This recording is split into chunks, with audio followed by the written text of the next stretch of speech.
예,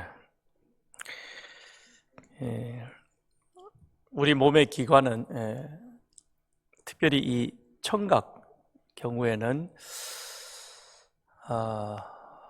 반복되어지는 소리를 들으면 거기에 빠르게 적응하죠. 눈도 마찬가지고요. 그래서 우리 몸은 뇌가 그렇게 우리를 만들어 놓았습니다. 그래서 여러분 혹시 기억을 하실는지 모르겠습니다만 지난번에 우리 전교인 수련회를 할 때 노환우 목사님 모셔서 걸을 때 아침에 그 세 가지 세트를 하고 그 다음에 20분 동안 걸으라고 하신 거 혹시 기억하세요? 우리 지난주 주일 설교 본문도 기억 못하는데 몇 년 전의 일을 어떻게 기억하시겠어요?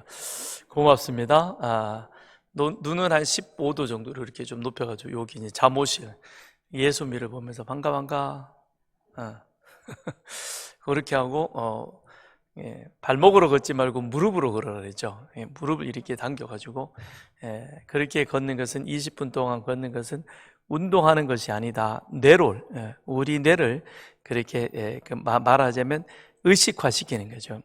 인식시키는 거죠. 나는 지금 이렇게 내 몸이 걷고 있다. 이게 반듯하게 서 있고 그러면 뇌는 그것을 이렇게 받아서 몸에 그렇게 반응하도록 보낸다라는 겁니다. 그러니까 참 우리 몸을 하나님은 묘하게 만들어 놓았습니다. 그래서 여러분 집에 한번 가서 보면요, 요즘은 집에 밤에 불을 다 끄더라도 불이 켜져 있어요. 그죠? 냉장고 불빛, 그 다음에 또 뭡니까? 그 와이파이에서 오는 반짝반짝반짝하는 그 빛, 다 하여튼 차단을 해도 전원을 완전히 내리기 전까지는 그런 빛, 그 다음에 또 냉장고 소리 들어가죠. 돌아가죠. 김치 냉장고 소리 돌아가죠. 가끔 가다가 또 뭔 소리도 돌아가요? 냉난방기 소리도 돌아가고, 그죠? 방 추워가지고 요즘 보일러 돌려놓으면 또 좀 이따 윙 돌아갔다 끝나고 뭐 그런 소리들이 계속 많이 들립니다. 그런데 어때요? 우리는 별로 신경 안 써요. 그죠? 괜찮아요. 그러려니 하고 그냥 살아갑니다. 그걸 왜 그럴까요? 처음에는 그게 굉장히 신경에 걸렸지만 그 다음에는 익숙하다 보니까 너는 야 그런 거야. 너희 집에 들어가면 그러니까 그런 줄 알고 너는 살아. 라고 이미 우리가 이렇게 인식이 돼 있어가지고 그런 거예요. 그러니까 처음 우리 집에 오는 사람은 이 집이 왜 이렇게 시끄럽냐고 그러는데 뭐 어때? 괜찮지? 다 그런 거 아니야? 뭐 이러고는 쑥 지나가 버리는 겁니다. 자, 그렇다는 거죠. 그래서 사람은 그 사는 환경이 어떠한가에 따라서 우리 몸은 거기에 맞추어져 있다는 것입니다. 특별히 우리에게 있어서 오늘 본문을 보면 2절에 보면 하나님의 말씀이 빈 들에서 사가랴의 아들 요한에게 임한지라. 그런데 1절에 보면 요한이 살던 그 시대가 얼마나 복잡한가 하는 것을 우리가 보게 됩니다. 1절에 보면 디베료 황제는 로마 제국의 황제이죠. 그 디베료는 세상적으로 보면 굉장히 뭐라 그럴까요? 현명하고 지혜로운 그런 왕이었다고 그래요. 그는 황제 독재를 1인 독재 체제를 완전히 구축한, 그래서 황제가 마음 먹으면 무엇이든지 무슨 일이든지 할 수 있는 그런 어떤 체제를 갖춰 놓은 그런 왕.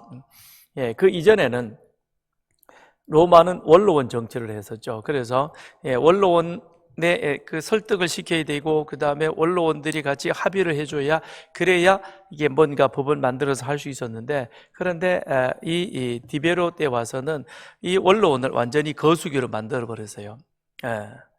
보면 가끔 그렇잖아요. 우리나라도 그렇고 미국도 그렇고 보면 대통령이 집권하면서 자기 당적을, 즉 자기가 속해 있는 당의 다수를 원하죠. 그죠? 미국은 상원, 하원이 있어가지고 상하, 양원의 다수를 어떻게 가져갈 것인가. 그래서 나름 여러 가지 많은 정책을 펼치기도 하죠. 그럼 우리나라도 마찬가지잖아요. 예, 똑같다는 것입니다. 예, 그러니까 사람이 살아가는 세상은 어디나 다 마찬가지다. 그래서 해 아래 새 것은 없다. 다만 우리는 그 안에서 어떻게 우리의 이 삶이, 우리의 눈과 귀와 이 모든 이것이 하나님과 이 안테나가 잘 맞추어져서 그리하여 영적 교감이 잘 일어날 수 있을 것이냐, 이게 중요한 것입니다. 내가 더 좋은 환경에 가면 좋을 것이다, 천만에 그러지 않습니다. 좋은 환경에 가면 또 거기에 익숙해져 가는 것이고, 어려운 환경에 가면 또 그렇게 살아가는 거예요. 그렇죠? 그러니까 왜 우리 어르신들 그렇잖아요. 우리 때는 그럽니다. 이걸 라떼라 그러잖아요. 그죠? 저도 뭔 얘기를 하면, 아빠 그거는 아니고 뭐 하여튼 제발 그런 말은 좀 하지 말고 막 이렇게 애들이 말려요. 그러나 할 말은 해야죠. 그죠? 적응이 되어 간다라는 것입니다. 그러니까 이 디베리오 시대에 정치적으로는 로마 제국의 치하에 있고, 그 다음에 2절에 보면 안나스와 가야바가 대제사장으로 제사장이 둘이나 있습니다. 그러니까 종교적으로도 보면 이게 지금 말이 아닌 거죠. 대제사장은 원래 한 명이어야 되죠. 그죠? 한 명이어야 돼요. 구약 바로 지금 연결이 되고 있잖아요. 구약에는 대제사장이 한 사람입니다. 그래서 전임 대제사장이 죽어야, 그래야 혜택을 보는 사람이 있죠. 누구죠? 좀 뜬금없는 이야기인데, 대제사장이 죽어야 혜택을 보는 유일한 사람이 있습니다. 아는 사람은 제가 이번 주 어버이날 선물 좋은 거 했는데 하나 드리려고 그래. 아무도 없는 것 같아요. 도피성에 피해 있는 사람.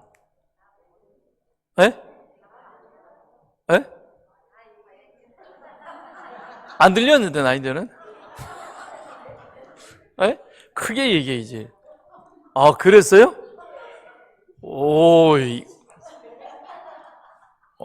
완전 상품을 걸어 놓으니까 우리 정일은 권사님이 제일 열심히시군요. 당연하지, 그죠? 그러셨어요? 난 몰랐네. 이야, 맞아요? 도피성인 사람은 대제사장, 현직 대제사장이 죽으면 집으로 돌아가죠, 그죠? 그러니까 혜택을. 그러니까 도피성에 피한 사람은 그때부터 뭐를 기도합니까? 빨리 죽어라. 야, 이건 아닌 것 같은데. 자, 그런데 아무튼 전임 대제사장 죽어야 그 아들 가운데서 뭐 가장 연장자겠죠. 그가 대제사장의 자리를 이어받습니다. 그런데 지금 여기 보니까 안나스와 가야바가 함께 대제사장의 자리에 있다. 이 얘기는 무슨 얘기예요? 이게 지금 뭔가가 하나님의 법하고는 많이 어그러져 있는 그런 모습을 보게 되어집니다. 그런데 요한복음에 보면요, 요한복음에 보면 뭐라고 되어 있냐면 요한복음 18장 13절에 먼저 안나스에게로 끌고 가니 안나스는 그 해의 대제사장인 가야바의 장인이더라. 그러니까 가야바하고 안나스하고는 어떤 관계였습니까? 장인이고 이게 그 사위인 이 관계였던 것입니다. 그런데 거기 1절에도 보면 지금 나라가 지금 복잡한 가운데 있습니다. 자, 우선 큰 틀에서 로마 제국이 유대 지방을 그렇게 통치하고 있고, 그 통치하는 가운데에서 2절에 보면 제사장이 둘이 있다는 것은, 하나는 종교적 유대의 어떤 그런 율법의 전통에 따라서 안나스가 제사장이 되었는데, 그런데 로마 입장에서 보니까 제가 좀 별로 마음에 안 들어요. 그러니까 어떻게 합니까? 쓱 밀어내고 정치적으로 누구를 갖다가 꼽았느냐? 거기에다가 가야바. 근데 알고 보니까 둘은 이 장인하고 사위지간입니다. 그러나 아무튼 가야바는 정치적인 목적에 의해서 로마 제국이 세워놓은, 말하자면 형식적인 대표하는 그와 같은 자리이고, 실질적인 권세는 사내들인 공회에서 누가 휘두르고 있었냐면 그의 장인인 안나스가 그 일을 하고 있었다는 겁니다. 그런데 이렇게 종교적으로도 보니까 상당히 좀 복잡한 가운데 있는데, 그런데 그 나라를 들어가서 보면, 유대 지방을 보면 유대의 총독으로 빌라도가 들어왔고, 그 다음에 헤롯이 갈릴리의 분봉왕으로 갔고, 동생 빌립이 이두레와 드라고니 지방의 분봉왕으로 있었고, 그 다음에 루사니아가 아빌레네의 분봉왕으로. 근데 루사니아가 아빌레네라고 하는 것은 여기에서만 나오는 사람인데, 그는 아마 저쪽 위쪽, 거기에 작은 한 지역에 해당되어지는 것 같습니다. 그러니까 어찌 보면 별로 영향력 없는 그런 사람이었다라는 겁니다. 그런데 여기 보면, 성경에 보면 헤롯이라는 이름이 참 자주 나옵니다. 그죠? 예수님 탄생할 때도 헤롯이 나왔고, 그 다음에 지금은 시간이 예수님 탄생하고 나서 지금 몇 년이 지났습니까? 30년이 지났죠. 그죠? 시간이 훌쩍 뛰어넘은 겁니다. 그러니까 2장 52절에서 예수는 지혜와 키가 자라가며, 이게 예수님이 12살 되었던 그때의 이야기였고, 여기서부터 시작해서 18년의 세월이 지나간 그런 어느 날, 세례 요한이 빈들에서 회개하라, 하나님의 나라가 가까이 왔다라고 외치는 그때. 그런데 그때는 지금 유대 나라가 어떤 상황이 있었느냐, 정치적으로 로마의 지배하에 있고, 그리고 유대 나라는 사실 별로 크지도 않아요. 그죠? 우리나라 강원도보다 조금 더 크다, 뭐 이 정도로 이 이스라엘 땅을 가지고 있습니다. 이스라엘 지도를 한번 띄워봐 주세요. 여기를 보면 저 위에 노란 지역, 노랗게 표시되어져 있는 그 지역이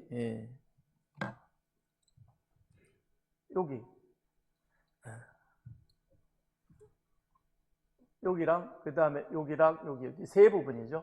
여기가 원래는 큰아들 헤롯 그 안티파스 아니죠. 헤롯 큰아들이 아켈라오에게 주었던 땅입니다. 근데 이 헤롯이, 오늘 여기 보면 헤롯 가게들을 다시 한번 좀 보여줘 보세요. 방송실 오늘 바쁘게 생겼네요. 가게도가 나오는데, 여기 보면 아켈라오, 안디바, 빌립, 이렇게 세 명이 나오죠. 요 세 아들이 말하자면 헤롯이, 대헤롯이, 이제 예수님 때 헤롯은 대헤롯이죠. 헤롯 대왕이라고 하죠. 그가 죽으면서 이 디베로 황제에게 상소를 합니다. 내가 죽으면 이 우리나라 지금 내가 다스리고 있는 이 유대 땅을, 그것을 셋으로 나누어 주세요 라고 이야기를 합니다. 그래서 세 아들이 다스릴 수 있도록 그렇게 해달라고 유언을 했는데, 그런데 그 상소를 이 디베료가 받아들여 가지고, 그리고는 첫째 아들에게, 지도를 다시 가서 보면 첫째 아들에게 이 지역을 주었고, 그 다음에 갈릴리, 베리아, 여기는 누구냐면 둘째 아들이죠. 갈릴리 지역은 그 헤롯 안디바라고 하는 둘째가 갖게 되었고, 그 다음에 저쪽 위에 있는 이 지역은 빌립은 헤롯 아켈라우와 헤롯 안디바하고는 배다른 형제입니다. 어머니가 다른 것이죠. 어머니가 클레오파트라가 이집트만 있었던 게 아니고 예루살렘에도 있었다 그래요. 그래서 그의 아들인 것입니다. 근데 그 셋으로 땅을 나누어 달라 그랬더니 마침내 나누어 주었습니다. 그런데 이 헤롯 아켈라우, 여기 지역을 다스리던 이 사람은 지 아버지 성격을 그대로 이어받아 가지고 굉장히 포악한, 그래서 그것이 로마 황제에게 상소가 들어가고, 그래서 결국은 로마 제국으로 이렇게 불려갔다가 그 다음에 고을 지역이라고 하는 곳으로 그렇게 추방되어 갔다가 결국에는 폐위되어서 그 다음에는 뭐 어떻게 흔적도 없이 사라지고 말았습니다. 그리고 저길 누가 오냐면 빌라도가 들어와가지고 총독으로 이제는 그 지역을 다스리게 되는 것이죠. 그러니까 자, 다시 이제 우리 본문으로 돌아가 봅시다. 그림 지워주시고 3장 1절에 가서 보세요. 디베로가 통치하는데, 그런데 정치적으로 보면 유대 지역은 지금 3분되어져 있죠. 그죠? 아켈라고 했던 곳은 빌라도가 들어왔고, 그 다음에는 갈릴리 쪽은 헤롯이, 그 다음에 저 위쪽 사마리아 위쪽 그 갈릴리 위쪽 북쪽 지역은 빌립비, 그렇게 그 지역을 통치하고 있었던 것입니다. 그러면서 종교적으로는 대제사장이 2명이나 되는, 그러니까 정치적으로도 힘들고, 그 다음에 종교적으로는 전혀 이게 지금 뭔가가 이게 제대로 되어져 있지 않는 그런 모습이었고, 더군다나 이 자신들을 지금 다스리고 있는 대헤롯, 그 다음에 이 헤롯 그 다음에 아들들, 그들은 출신이 에돔 사람이죠. 에돔 사람입니다. 그러니까 유대인도 아닌 거예요. 이방인들이 거기에서 이 대헤롯이 아주 수완이 좋은 사람이라서, 그래서 로마 황제를 구워 삶아가지고는 자기가 거기 와서 정치적으로 떡하니 자리를 펼치고 앉아 있으니까, 이 유대인들의 입장에서 보면 이거는 종교적으로도 억압당하고 있는, 정치적으로 억압당하고 있고, 종교적으로는 전혀 지금 이게 그 사내들인 공회원도 그들도 정치와 결탁이 되어가지고, 그리고는 오로지 이런 그 육신의 소용만을 추구해 가고 있는 바로 이러한 시대였던 것입니다. 그러한 시대에 세례 요한은 어디에 있었느냐? 빈들에서 그는 살아가고 있는데, 그런데 하나님의 말씀이 그에게 임하였다라고 성경은 말씀하고 있습니다. 여러분, 우리가 이 세상을 살아가면서 세상에 취해 있으면 하나님의 말씀이 들리지 않습니다. 이 시간에 나와 있어도요, 내 생각이 내가 주관되어져서 그리하여 나 홀로 유럽 여행을 갈 수도 있고요, 터키도 갔다 올 수도 있고요, 그 다음에 친정집에도 갈 수 있고 시댁에도 갈 수 있고, 그렇죠? 그러면 말씀을 듣는 게 아닌 겁니다. 이 자리에 들어오면 여러분의 귀와 여러분의 마음을 누구에게 주어야 되느냐? 하나님께 맡겨야 되는 거예요. 그래서 하나님의 말씀을 우리는 들으려고 노력을 해야 하는 겁니다. 왔다가 그냥 가지 마시길 바랍니다. 내가 어느 곳에 있든지 어떠한 자리에 있든지 지금 있는 세례 요한에 처해 있는 그 상황은 모든 것들이 다 이게 어그러져 있는 그런 상황이었지만, 그럼에도 세례 요한의 귀는, 세례 요한의 마음은 어디를 향하고 있었느냐? 하나님을 향하고 있었다는 겁니다. 그래서 하나님의 말씀, 그런데 여기에서 말씀은 일반적으로 성경에는 말씀 그러면 로고스를 씁니다. 그런데 여기서는 특별히 로고스를 쓰지 않고 레마라고 그렇게 헬라어를 사용합니다. 왜 그러느냐? 로고스와 레마는 다 말씀을 의미하고 있지만, 로고스는 일반적인 진리, 즉 하나님의 말씀, 창세기부터 요한계시록까지 그것은 하나님의 말씀이다. 그리고 요한복음에 보면 말씀이 육신이 되어 그랬을 때 그 말씀은 바로 로고스인 것이죠. 그래서 하나님의 말씀, 우리가 성경, 이것을 통칭으로 할 때는 로고스라고 사용합니다. 그러나 레마라고 하는 것은 이 말씀 가운데서 오늘 내가 말씀을 읽을 때 내 마음에 하나님께서 던져주는 그런 하나님 말씀이 있죠. 그렇죠? 그런 말씀이 있잖아요. 어떤 경우에는 성경을 읽고 말씀을 묵상하는 가운데 그 한 말씀에 꽂혀가지고 그 한 말씀을 붙들고, 그리고는 평생을 살아가시는 그러한 분들이 계십니다. 내가 새벽을 깨우리로다. 그건 김진웅 목사님은 그 말씀, 그 말씀 붙들고는 가는 것이죠. 새벽을 깨운다. 그럼 저는 학자들의 혀를 주신다. 제가 신학교를 갔는데 하나님이 그 말씀을, 이사야 50장에 있는 말씀을, 학자들의 혀, 학자들의 혀를 주셔서, 그 얘기는 이게 말씀으로 가르쳐야 되는 자에게 있어서는 학자들의 혀가 필요하겠다. 지금도 저는 그 말씀을 묵상하면서 기도하고 그 말씀을 붙드는 것이죠. 마찬가지로 지금 요한도 그러하다는 것입니다. 하나님의 말씀, 그랬을 때 이것은 레마의 말씀, 즉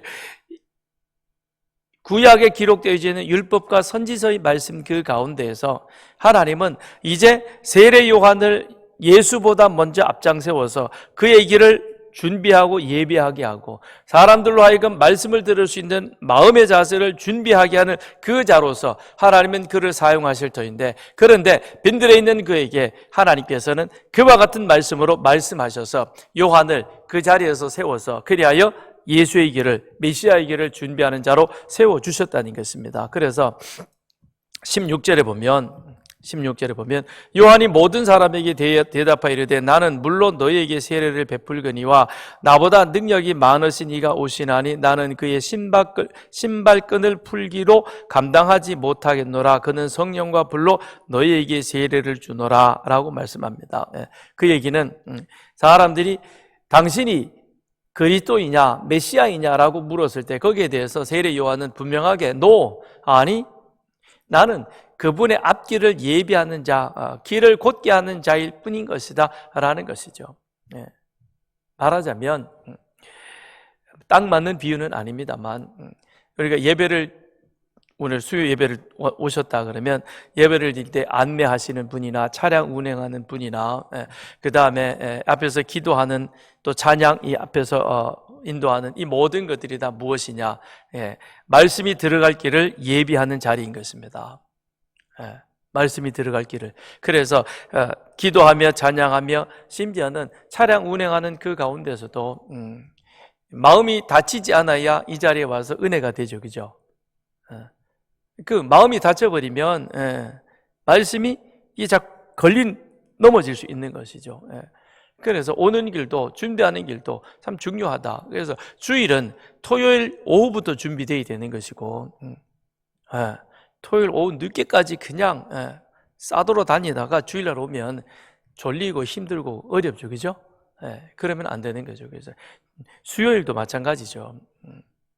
조금 더 일찍 시간을 준비를 해가지고 와서 앉아서 차분하게 기도하며 찬양하며 그리고 말씀을 받아야 그래야 말씀이 내 안에 들어오는 것이지 허겁지겁. 예배 시간에 보면요 주일에도 항상 그 시간에 오시는 분이 계세요. 근데 그는 늘 하는 일이 항상 부딪히는 일들이 가는 거예요. 늘 걸림돌이 되는 거예요. 그럼 왜 그런가? 얘기를 해줘도 못 깨닫는 거예요. 일찍 오세요. 예배 시간에 최소한 5분 전에는 오셔가지고 준비하고 있어야지. 어떤 때는 늦게 올라서 저쪽 뒤에 가서 앉아서 영상으로 저를 보겠죠. 영상으로 보면 뭐 잘 보이지 뭐. 그렇죠? 여행도 잘할 수 있고 얼마나 좋겠어요. 그럼 뭐 아니죠. 그건 아닌 것이죠. 자, 그래서 그리스도냐? 아니다. 나는 주의 길을 예비하는 자이다라고 그렇게 요한은 말씀하고 있는 겁니다. 그래서 그 말씀이 요한에게 임하였다. 말씀을 받을 수 있는 우리의 마음 자세, 이것이 잘 준비되어져 있어야 한다라는 것입니다. 3절로부터 6절을 가서 보면 요한이 요단강 북은 각처에 와서 죄 사함을 받게 하는 회개의 세례를 전파하니 선지자 이사야의 책에 쓴 바, 그래서 이 이사야 40장 3절에 있는 말씀, 이것을 세례 요한이 그대로 인용해서 말씀을 해주고 있는 것입니다. 자, 이사야 40장 우리 3절부터 5절을 한번 찾아보겠습니다. 이사야 40장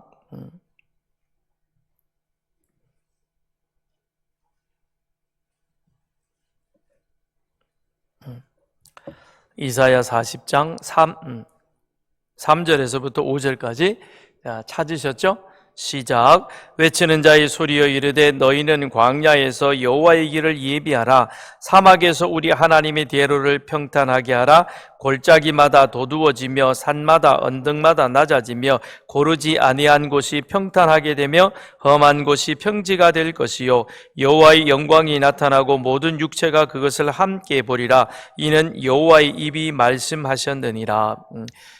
세례 요한이 이사야 선지자가 예언했던 이 예언의 말씀을 그대로 지금 그는 자기 사역을 시작하면서 빈들에서 외치면서 회개하라 천국이 가까워 왔노라라고 말씀하면서 그는 말하고 있는 겁니다. 이 세례 요한이 이사야 선지자의 말씀을 그렇게 외치는 것은 두 가지 의미가 있는 거예요. 첫째는 우리가 하나님 앞에 나아가서 하나님 앞에 은혜 받기 위해서는 우리 사람이 준비해야 될 부분이 있는 것이고, 그리고 준비되어진 그 심령 위에 그 다음 하나님의 은혜가 역사하게 될 것이다, 임하게 될 것이다 라는 겁니다. 그러니까 여기 3절에 보면 요한이 요단강 부근 각처에서 빈들에서 하나님의 말씀을 붙들고 사역을 시작한 그는 그 다음에는 어디를 향하여 가냐면 요단강을 중심으로 해서 쭉 해서 가면서 어디까지 올라가냐면 갈릴리 베레아까지 올라갑니다. 갈릴리 베레아까지 올라가서 거기에서 여기 이제 18절부터 20절에 있는 내용이 그것이죠. 또 그 밖에 여러 가지로 권하여 백성에게 좋은 소식을 전하였으나, 세례 요한입니다. 분봉왕 헤롯은 그의 동생의 아내로 헤로디아의 일과 또 자기가 행한 모든 악한 일로 말미암아 요한에게 책망을 받고, 요한에게 책망을 받고 자기 동생 빌립의 아내를 빼앗아 가지고 재혼을 해줘. 그랬더니 세례 요한이 독사의 자식아 그러면 되냐? 그리고는 그건 아니다 그러고 이제 책망을 했던 겁니다. 그랬더니 기분 나빠 가지고 세례 요한을 붙잡아 뒀는데, 이 헤로디아의 딸이 그 뭡니까? 헤롯에게 저기 요구를 하죠, 그죠? 그래 가지고는 선물로 뭘 줄까 그랬더니 세례 요한 지 엄마한테 가서 물어 가지고는 세례 요한의 목을 달라 그래 가지고 머리를 달라 그래서 세례 요한이 그렇게 죽임을 당하게 됩니다. 자, 그렇게 되죠. 그래서 어디까지 올라가냐면 요단강부터 시작해서 쭉 올라가서 사마리아 지경을 거쳐가지고는 갈릴리 베레아까지 올라가서 요단강이 있는 곳에 세례 요한은 사역을 합니다. 이유는 세례 요한은 세례를 줬기 때문에 그러하다는 것이죠. 그러니까 1세기 당시에는 사람 몸을 물속에 푹 잠기면서, 그러면서 그것이 그 몸에서 나오면서 그 다음에 물에 잠기면서 자신의 죄가 그 안에서 씻김을 받고 그 다음에 새롭게 거듭난 이와 같은 것을 의식적으로 갖기 위해서 그렇게 물에 잠기는 그런 모습이 있었습니다. 그런데 지금에 와서는 이것을 침례로 하는 경우도 있고, 그 다음에 우리 교단처럼 이렇게 머리 위에 물을 하는 경우도 있습니다. 그런데 어떤 의미에 있어서는 한번 물에 잠겨서 죽는 체험을 한번 하는 것도 좋을 것 같아요. 물에 이렇게 옷을 입고, 우리 지난번에 성지순례 갔더니 그걸 그 안에서 이제 미국인가 어디에서 와서 침례를 하더라고요. 그게 이제 요단강에서 눕는 거예요. 뒤에서 바다는. 그러면 몸을 뱉고 물속에 완전히 코가 잠길 때까지, 코는 이렇게 자꾸 물에 푹 잠겼다가 한 1분쯤 있다가 꺼내주면 완전히 죽음 직전에 한번 싹 올라오면서 거듭나는 그런 은혜가 있겠죠, 그죠? 그게 한번 체험되어지는 게 좋기도 합니다. 저도 한번 물에 빠져서 갈 뻔했거든요. 안수받기 일주일 전에. 근데 지금도 저는 그 기억이 생생합니다. 그런 어떤 한번 의식적인 체험, 그러니까 꼭 침례가 좋다, 그 다음에 우리가 하는 세례가 좋다, 뭐 그게 어떤 차이는 없을 것입니다. 그런데 그런 어떤 의식적인 행위도 우리의 삶 속에, 신앙생활 속에서는 가끔은 필요할 때가 있더라라는 것이죠. 그렇게 해서 세례 요한이 쭉 그런 사역을 감당해 올라가고 있습니다. 그러면서 4절로부터 6절에 보면 이사야 선지자의 말씀을 인용을 해서 세례 요한이 하는 메시지는 두 가지입니다. 먼저는 사람이 우리가 준비해야 될 그와 같은 부분이 있다라고 하는 것이죠.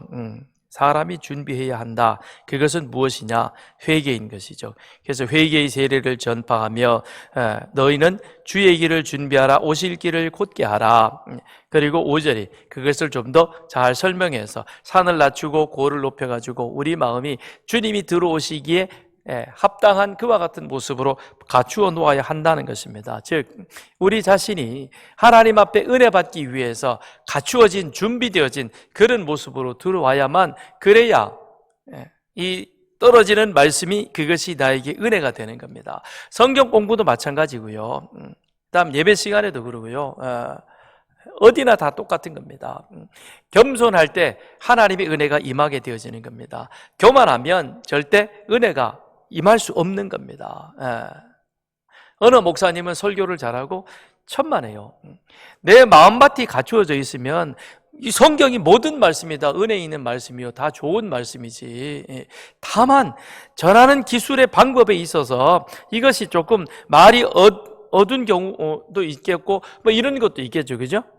표현이 분명치 못하고 뭐 그래서 그게 좀 답답할 경우는 있겠죠. 그러나 내가 기도하면서 하나님의 말씀을 듣겠다는 그런 자세가 되어 있으면 은혜가 됩니다. 보세요. 세리와 창기는 예수님의 말씀을 듣고 그들이 천국을 받아들이는 겁니다. 그러니 예수님도 그들의 친구가 되어 주셨죠. 그죠? 그런데 그 당시에 율법을 잘 안다고 하는 바리새인들, 그 다음에 율법사들, 그들은 어땠습니까? 예수님 찾아다니면서 말씀을 들으려고 그랬어요? 꼬투리 잡으려고 그랬어요? 안 듣는 거죠. 주일날 가끔 보면요, 그런 분이 있어요. 제가 한번 이런 특별한 어떤 뭐 저런 다른 이런 뭐 의학 상식이나 아니면 예화나 뭐 이런 정보를 툭 던지면요, 그걸 또 핸드폰 꺼내가지고 검색하는 분이 계세요. 그래서 제가 참 그렇게 말해주고 싶어요. 그렇지만 여보세요, 제가 여러 곳에 검색을 해가지고 그래서 자료를 전부 종합 취합한 결과 제가 말씀드리는 겁니다. 아무렇게나 제가 얘기하겠어요. 하고 싶어요. 그런데 그걸 또 이렇게 검색을 탁 하는 경우가 있더라고. 물론 확인하는 게 더 좋을 수도 있겠죠. 뭐 그래서 저장시켜 놓으면 되겠지만 그건 뭡니까? 이 안에 아직 말씀 들을 준비가 안 되어 있는 거예요. 그래서 말씀 들을 준비가 되어 있어야 된다는 겁니다. 그렇게 해서 주의 길을 준비하라, 오실 길을 곧게 하라, 높은 곳은 낮추고 우리의 교만하고 이런 높아졌던 이런 모든 것들은 낮추고 대신 낮아져 있는 상처난 이런 것들은 다시금 하나님 앞에서 북돋우어서 그래서 주님 어서 오십시오, 주님 말씀하십시오, 내가 듣겠나이다 라고 우리가 그렇게 앞에 나갈 때 은혜가 되는 겁니다. 말씀이 되는 거예요. 그래서 말씀을 들을 때는 앞자리에 앉으십시오. 앞자리에 앉으세요. 제가 제 아내랑 한번 조 박사 아들 그 두 딸들 만나가지고 이런저런 얘기를 하다가 그러더라고요. 지금 그 친구 그 둘째 딸은 서울대 교수인데 근데 고등학교 2학년 때까지인가 하여튼 공부는 되게 못했다 그러더라고요. 중학교 때는 이 방학 때 공부를 못해가지고 특별 수업을 해야 될 아이들을 따로 모아놓고 갔었대요. 근데 엄마를 꼭 데리고 오라 그래가지고 갔는데 이 아이는 이 둘째는 전혀 거기에 대해서 엄마에 대해서 부끄러움 미안함도 없이 그냥 그러더래요. 근데 지금은 잘 나가고 있죠.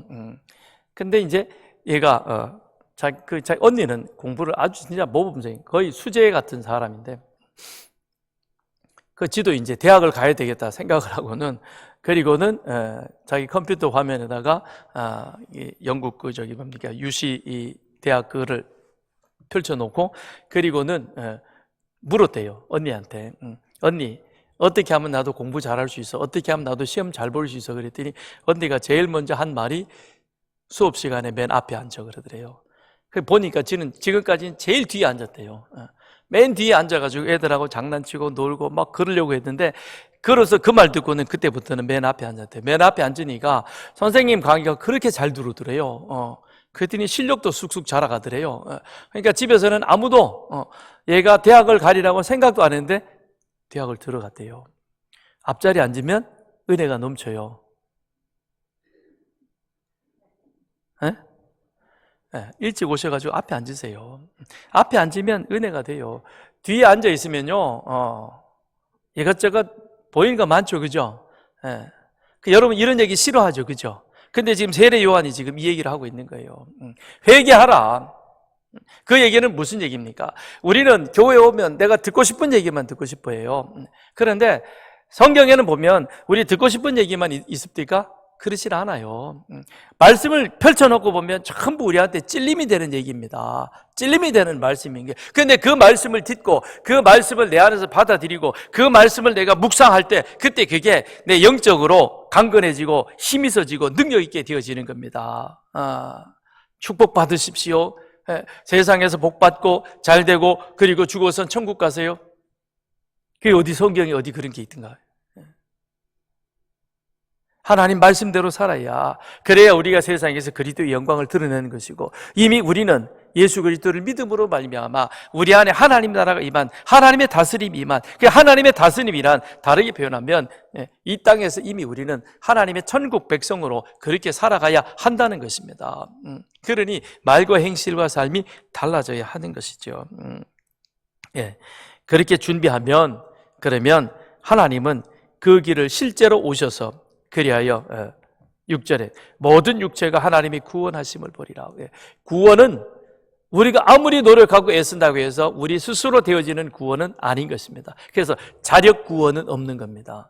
하나님이 오셔서 우리를 마음에 예수가 그리스도심을 믿게 하시고, 그리고 그 믿는 자들을 하나님이 직접 택하셔서 의롭다라고 선언해 주셔요. 그러므로 말미암아 우리가 하나님을 아버지라 부를 수 있는 그런 은혜를 누리게 되어지는 줄 믿습니다. 준비되어졌을 때 은혜가 임하고, 은혜가 임한 그들을 하나님은 당신의 자녀로 불러주신다는 겁니다. 그러면서 7절부터 14절까지는 세례 요한의 선포인 것입니다. 설교인 것입니다. 특별히 7절부터 9절까지는 세례 요한의 메시지요. 그 다음에 10절부터 11절부터 14절까지는 그것은 실생활에 관련되어진 적용이라고 말할 수 있을 것입니다. 자, 7절부터 9절까지 같이 읽습니다. 시작. 요한이 세례받으러 나오는 무리에게 이르되 독사의 자식들아 누가 너에게 일러 장차올 진노를 피하라 하더냐. 그러므로 회개에 합당한 열매를 맺고 속으로 아브라함이 우리 조상이라 말하지 말라. 내가 너에게 이르노니 하나님이 능히 이 돌들로도 아브라함의 자손이 되게 하시리라. 이미 도끼가 나무 뿌리에 놓였으니 좋은 열매 맺지 아니하는 나무마다 찍혀 불에 던져지리라. 오는 사람들에게 세례 요한이 던진 첫 번째 메시지가 뭡니까? 세례 받으러 오는 그 사람들에게 독사의 자식들아, 누구 보고 했겠습니까? 바리새인과 그 다음에 사두개인들, 그들이죠. 그들도 뭔가 사람들 앞에 보이고 싶으니까 그 세례를 받고 싶어 하는 겁니다. 또 그뿐 아니겠죠. 정말 세례 받으러 오는 사람도 있겠죠. 그들을 향하여 이 요한은 뭐라고 말하느냐? 너희가 진정으로 회개하고, 진정으로 내 마음속에 나는 죄인이고, 나는 지금 이 4절 5절에 있었던 것처럼 정말 하나님의 은혜를 받기에 이게 적합하지 않은 그런 상황이었는데, 그런데 내가 이제 은혜를 받겠습니다. 정말 내가 주님 앞에 새로워지겠습니다. 라는 그런 어떤 다짐을 가지고 나와서 세례를 받으라는 겁니다. 우리가 하나님 앞에 나올 때는 그런 진실된 모습으로 나와서 예배를 드려야 되는 거예요. 그리고 와서 은혜를 받겠습니다라는 그런 결단이 우리 속에 있어져야만 한다는 것이죠. 그렇지 아니하면 우리는 왔다가 그냥 가는 외식적 그리스도인으로 끝날 수 있다는 것입니다. 그래서 독사의 자식들아 라고 말합니다. 그 얘기 무슨 얘기냐? 우리 인간의 죄성을 아주 적나라하게 지적해주고 있는 모습인 것이죠. 얼마나 우리가 죄인이었느냐. 여기 12절부터 14절까지 세리, 그 다음에 군인들, 그리고 11절에 그 다음에 가진 자들, 그들에 대해서 지금 그들이 얼마나 잘못된 삶을 살고 있었느냐. 가진 자들은 더 가지려고 애를 쓰고, 그런데 그러지 말고 나눠주라 그러죠. 그 다음에 세리들로 보고는 뭐라 그럽니까? 너희 권력을 이용해가지고 치부하려고 하지 말고 정한 것만 거두어라. 법대로 공무원이면 공무원답게 그렇게 생활해야 된다라는 것입니다. 그 다음에 군인들에게는 또 뭘 얘기합니까? 너희가 권력을 가지고, 그리고는 합법적 백성들로부터 받은 그 권력을 가지고 너희 권력을 더 연장시켜 가기 위해서 국민들을 억압하는데 그러지 마라 라는 거죠. 이게 지금 2000년 전에도 이랬고 지금도 이러고 똑같은 거예요. 똑같은 모습으로 세상은 그렇게 가고 있는 겁니다. 그렇게 살아갔던 그 사람들을 향하여 그들의 죄를 지적해 주는 것이죠. 너희들이 지금 어떻게 살고 있느냐? 말씀과는 전혀 배치되어진 그런 삶을 살고 있지 않느냐? 율법에 뭐라고 그랬느냐? 반모퉁이 일부를 남겨주는 것, 그게 바로 하나님 사랑하는 경외함이 아니냐? 근데 너희들이 지금 그렇지 않고 권력을 가지고 있는 자리에 있다고 마음껏 치부하면서 없는 자들을 더 옥주이는 그와 같은 삶을 살고 있지 않냐고. 회개해야 된다는 겁니다. 그러니까 단지 와가지고 물에 한번 들어갔다 나왔다고 돼 있는 게 아니라 정말 하나님 앞에서 이게 깨어져 가지고는 하나님 앞에서 새로운 거듭난 삶이 되어져야만 된다라고 그렇게 세례 요한은 지적하고 있는 겁니다. 우리의 예배도 마찬가지인 것입니다. 우리도 하나님 앞에 이런 깨어진 심령이 되어져야 하는 겁니다. 정말 우리의 하나님 앞에서 온전히 우리의 심령, 이 세상에 속해 있는 것들이 낮아지고 하나님 말씀이 아닌 세상 귀에 더 빠르게 예민하게 반응했고 세상 살아가는 데 있어서는 굉장히 민첩한데 말씀을 적용하는 데 있어서는 어둔해하는 이런 삶이 아니라 이게 이제는 뒤집어져야 된다는 겁니다. 하나님 말씀 듣는 일에 예민해져야 되는 것이고 하나님 말씀 적용하는 일에도 우리는 발빠르게 움직이게 되는 것이고 세상은 좀 늦어도 괜찮아요. 고속도로 여러분 열심히 달려보십시오. 그래봐야 5분, 3분 차이밖에 안 납니다. 한두 시간 차이 납니까? 절대 그러지 않습니다. 그러니까 세상의 빠름이 전부가 아니라는 것입니다. 하나님 앞에서 우리는 더 예민함이 있어져야 한다는 것이죠. 그래서 그들의 죄악을 지적을 하면서 너희 옛사람을 벗어버리라 라고 지적을 합니다. 그 다음에 두 번째는 하나님의 심판을 선포합니다. 그렇지 아니하면 하나님의 심판을 받게 된다는 것이죠. 7절에 장차 올 진노, 독사의 자식들아 누가 너희에게 일러 장차 올 진노를 피하라 하더냐. 장차 올 진노. 그 다음에 9절에 보면 좋은 열매 맺지 아니하는 나무마다 뭐가 있느냐? 도끼가 이미 그 자리에 임했다는 것이죠. 열매 맺지 않는, 특별히 좋은 열매 맺지 않는 나무를 찍을 도끼가 이미 준비되어져 있다는 거죠. 그건 무엇입니까? 임박한 하나님의 심판이라는 것입니다. 이미 하나님의 심판은 시작이 되었죠. 그래서 요한은 말하기를 예수가 하나님이 세상을 사랑하셔서 이 세상에 보내셨는데 그런데 그 아들을 믿는 자는 구원을 받았고 믿지 아니하는 자는 이미 심판을 받았다라고 말씀하고 있는 겁니다. 그러니 이 심판이라는 것이 꼭 우리가 죽거나 아니면 하나님 앞에 가서만이 받는 그게 아니라 이미 우리는 이 세상 속에서 내가 어떤 말씀을 듣고 어떻게 반응하고 어떻게 살아가느냐에 따라서 하나님의 심판이 임하기도 하고 거기에서 벗어나기도 한다는 것이죠. 하나님의 심판. 세례 요한이 전하는 이 말씀을 듣고 그리고 그 마음의 찔림을 받아 회개하고 진실된 삶으로 이제는 세례받고 살겠다고 그렇게 결단하고 다짐하는 자에게는 하나님의 복이 임할 것이요 그렇지 못한 자에게는 바로 이와 같이 장차 올 진노가 그리고 좋은 열매 맺지 아니하는 나무를 찍어버리기 위해서 도끼가 준비되어져 있다는 사실을 기억해야 하는 것입니다. 우리는 본능적으로 좋은 말 듣는 걸 좋아합니다. 그래서 교회 용어도 어느 순간부터 성도들에게 아부성 언어로 바뀌어지고 말았습니다. 하지 마세요, 이거 타세요 그러는 것은 별로 안 좋아하죠. 그죠? 예배 시간에 일찍 오세요, 성경 읽으세요, 기도하세요. 당연한 것 아니에요. 그죠? 근데 당연한 건데도 안 하니까 자꾸 얘기하잖아요. 그죠? 그 자꾸 얘기하면 어때요? 짜증내잖아요. 그죠?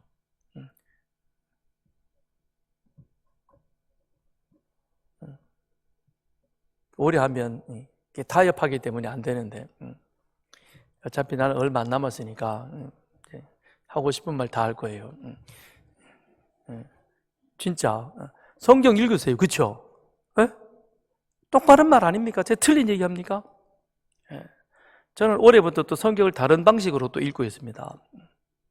물론 일독을 따라서 제자 훈련도 하니까 해야 되겠지만 또 다른 방식으로 성경 4개의 본문을 함께 같이 보면서 주제에 따라서 그건 제가 자꾸 제 자신을 말씀 가운데 묶어놓기 위한 하나의 방법인 것이죠. 그 다음에 기도하는 것 당연한 것 아니에요? 그렇죠? 근데 우리는 기도 안 하려고 그러잖아요. 수요 예배도 이렇게 안 나오는데 여기다가 이제 그러니 가장 모임 예배 후 그래놓으면 가장은 마지못해서 가장이라도 나온다니까 이게 그렇게 맞느냐고요. 그게 아니잖아요. 근데 그런 얘기하면은 또 오래간만에 갔는데 목사님 또 그 얘기해가지고 은혜가 안 되고 그거랑 은혜랑 뭔 상관이 있대요? 여러분 잘 되라고 그 얘기를 해드리는 건데 그렇죠? 잔디밭에 들어가지 마세요. 여기서 수영하면 물에 빠집니다. 그건 누굴 위한 거예요? 물을 위한 거예요? 나를 위한 거예요? 불리하면 대답 안 하더라고. 똑같은 거죠. 하나님의 말씀인 것이죠. 그래서 세례 요한은 그 얘기 하는 거죠. 예. 근데 그건 지금 우리들이 들어야 할 말씀인 겁니다. 바른 말인 거예요. 그래요. 우리가 정말 말씀대로 제대로 신앙생활을 하지 않으면, 그러면 하나님의 진노가, 심판이 임하는 겁니다. 그 심판이 임하는 것을 보면서도 그 얘기를 못 한다면 그거는 목사가 아닌 것이죠. 해야죠. 그렇잖아요. 의사가 이 지금 몸이 다 망가져가고 있는데, 그런데 괜찮아요. 다 그래요. 나이 들고 그러면 그럴 수 있어요. 그러다가 가는 거죠. 그러니까 그냥 잘 사세요. 괜찮아요. 먹고 싶은 거 먹고. 그런 의사를 믿어요, 안 믿어요? 막 야단치고, 의사가 야단치고 막 이러고 이렇게 하고 그러라 그러면, 야, 그런가 보다 그러고. 성경이 그렇게 말씀하는 거에 대해서는 시큰둥하게 여기고 이게 바뀌어져야 되는 거죠. 하나님 말씀이 진리인 것입니다. 그게 로고스인 것입니다. 그 로고스를 우리가 진심으로 받아들이다 보면 그 안에 레마, 하나님이 나에게 툭툭 던지는 그 말씀이 있는 겁니다. 그 말씀을 붙들고 우리의 영적, 내적 근육을 더 강하게 만들어가야 하는 것이죠. 그 다음에 세 번째는 열매 없는 회개의 무익, 그것을 선포하는 것입니다. 8절을 보십시오. 그러므로 회개에 합당한 열매를 맺으라. 회개에 합당한 열매를 맺으라는 겁니다. 형식적으로 물에 들어갔다 나오지 말라는 겁니다. 그건 필요 없다는 거예요. 그러면서 그러면 회개에 합당한 열매가 무엇이냐? 11절. 옷 2벌 있는 자는 옷 없는 자에게 나눠주고, 안 나눠줬으니까 나눠주라 그러겠죠. 그죠? 잘 나눠주면 왜 이 얘기를 하겠습니까? 우리나라에 한 4, 5년 전에 통계인데 1년 동안 버려지는 음식물을 그거를 돈으로 환산했더니 약 15조에서 20조가 된대요. 엄청납니다. 지금 보세요. 이 유전자 변이 뭐 이런 걸 해가지고 이게 뭡니까? 이 벼들도 그렇고 열매도 그렇고 엄청나게 풍성하게 많이 맺히잖아요. 그런데 세상에 굶어 죽는 사람이 많다니까요. 그 왜 그러겠습니까? 욕심 때문에 그런 거죠. 그러고는 그걸 전부 다 갖다 나중에는 폐기 처분해 버리는 겁니다. 그러니 이게 얼마나 우리가 지금 성경하고 정반대의 삶을 살아가고 있잖아요. 너무 좋은 세상에 살고 있지만 한켠에서는 너무 지금 안 되는 사람이 있고, 그러면서 우리는 그걸 갖다가 폐기 처분해 가지고는 15조에서 20조, 엄청난 돈인 것입니다. 그것만 하면 지구가 아마 우리만 잘해도 지구를 많이 바꿀 수 있을 것입니다. 그 다음에 12절에 보니까 세리들에게 뭐라 그랬냐? 받고자 하여 와서 이르되 부과된 것 외에는 거두지 말라. 그러니까 많이 거두거죠, 그죠? 100원 거둬야 되는데 1000원 거둬가지고 100원 주고 지가 900원 먹고 이런 일들이 있었다는 겁니다. 왜 그러느냐? 세상은 힘의 질서에 의해서 움직이는 거죠. 지금도 그러한 것입니다. 그러기 위해서 투표로 가는 것을 가지고 국민은 국가에 그걸 위임시켜 놓은 겁니다. 그런데 그 투표에 의해서 당선된 그 사람들이 그 다음에는 국민의 눈치 안 보고 뭘 눈치 봅니까? 자기 생각대로 가잖아요. 자기 생각대로. 지금 보세요. 폴도 인사하고, 아이고 참 왜 그런데? 그렇게 난리를 치고 딱 들어가면 그 다음은 어떻게 됩니까? 지가 주인이죠. 우린 종이죠. 그죠?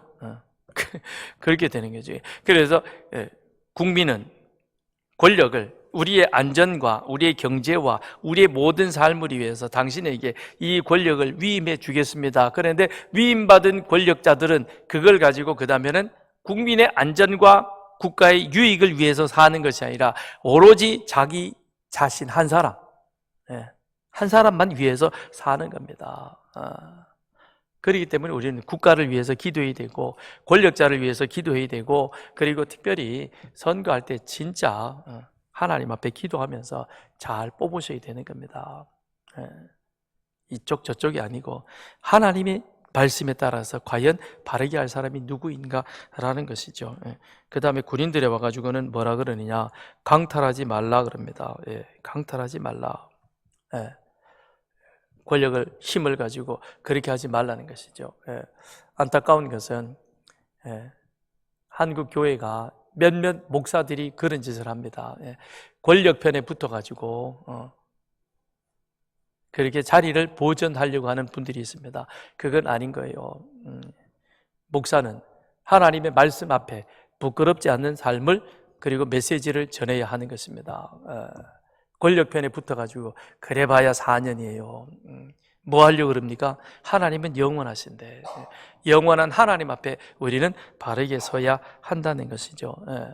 그렇게 하지 않으면 그러면 어떻게 되느냐? 9절에 같이 읽습니다. 9절 시작. 이미 도끼가 나무 뿌리에 놓였으니 좋은 열매 맺지 아니하는 나무마다 찍혀 불에 던져지리라. 구원받은 자의 삶은 반드시 삶의 열매로 맺혀지게 되는 것입니다. 열매가 없으면 그거는 거짓인 거예요. 위선인 거예요.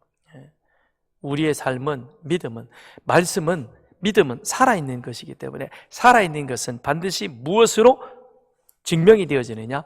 열매로 증명이 되어지는 겁니다. 그 열매가 바로 하나님이 우리를 판단하는 기준이 되는 겁니다. 어떤 열매를 맺었느냐? 하나님이 이스라엘을 극상품 포도 열매를 맺기 위해서 포도원을 갖고 와서 가나안 땅에 들여놓았는데, 그런데 그들이 이방인들하고 뒤섞여 가지고는, 그리고는 극상품 포도 열매를 맺어야 될 그들이 들포도조차도 맺지 않으니까 하나님이 어떻게 하십니까? 먼저 아수를 통해서 북이스라엘 10지파를 치면서 교훈으로 삼았고, 그런데도 불구하고 교만해 가지고는 꺾이지 않으니까 남유다를 결국 바벨론 땅으로 보내지 않습니까? 왜요? 여기서는 안 되니까. 성경의 교훈을 삼아야 하는 것입니다.